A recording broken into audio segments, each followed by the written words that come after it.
a gente está vendo generais de altas patentes sentados na Justiça Civil, sendo julgados pela Justiça Civil.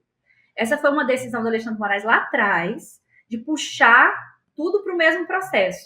Porque qual que seria o nosso problema possível? Um civil e um militar, ambos estavam lá, ambos fizeram a mesma coisa, quebraram a mesma vidraça, uma hipótese. E um ser julgado na Justiça Civil, vamos supor que ganhasse 15 anos, e o outro ser julgado na Justiça Militar, vamos supor que ganhasse 3 anos. Você vai ter as mesmas pessoas, duas pessoas com o mesmo crime, mas o fato delas terem origens distintas tornaria elas passíveis de punições muito díspares.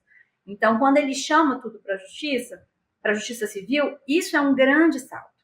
Inclusive porque aí abre a possibilidade da gente debater de fato o papel da Justiça Militar.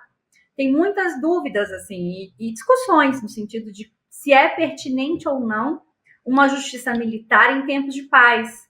As justiças militares são comuns em tempos de guerra e elas existem, inclusive, para poder evitar abusos, que acontecem muitos, né? Seja contra militares do próprio país, seja contra civis e militares de outros países. Elas são para resguardar. Mas em momento civil, a tendência na maior parte dos países é ir ou deixando de existir a justiça militar específica ou restringindo as funções. No caso do Brasil, pela forma como a nossa transição não aconteceu de maneira completa, né?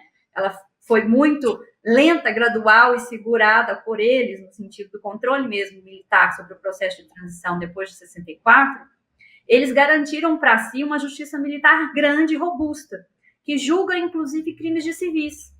Só que quem compõe essa justiça militar são militares.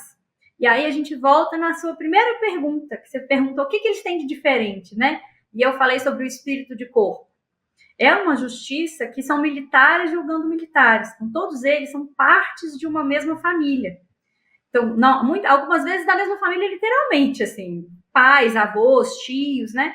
Principalmente as altas patentes têm essa característica no exército aí, brasileiro, não só no exército, mas outras forças também, mas no Brasil tem essa característica muito marcada de filho, neto, ai meu tio, aí eu me caso com a filha de um militar também.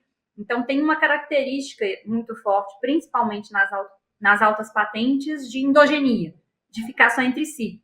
E quando isso acontece, a tendência também do corporativismo, né, de você julgar os crimes dos seus próprios compadres, né, relações de compadrio nesse processo do julgamento é muito grande. Tanto que a própria imprensa noticiou a dificuldade de ter generais condenados na justiça militar. E não é nem por crime contra o Estado, por exemplo, desvio de recurso, por crimes como dirigir bêbado e atropelar uma pessoa, né? Outros crimes de outras naturezas que vão para a justiça militar. O próprio Bolsonaro, nesse sentido, é um exemplo, que vai para a justiça militar e ele não é punido, ele é reformado, mas ele continua sendo militar. Então, nesse sentido, a gente percebe, por exemplo, essas relações de compadrio nesses julgamentos. Só um parênteses, assim, porque isso não quer dizer que o mundo militar seja esse mundo do passapano, para você falar numa linguagem bem compreensível. Pelo contrário, assim, os comandantes eles têm muita autonomia para dar punições. Isso nem passa pela justiça militar. Então, por exemplo, quando os recrutas ou praças, principalmente as baixas patentes, se você chega atrasado, por exemplo, no quartel, você é imediatamente punido pelo seu comandante. Você perde o final de semana ou vai fazer alguma atividade extra, vai ficar de guarda no momento que você teoricamente não teria que ficar. Então, quer dizer que não é que eles deixem, que eles não punam. Eles são extremamente punitivos. Mas eles não são punitivos no sentido dos crimes que a gente está aqui conversando, estão sendo julgados no judiciário civil por causa dessas relações de compadrio.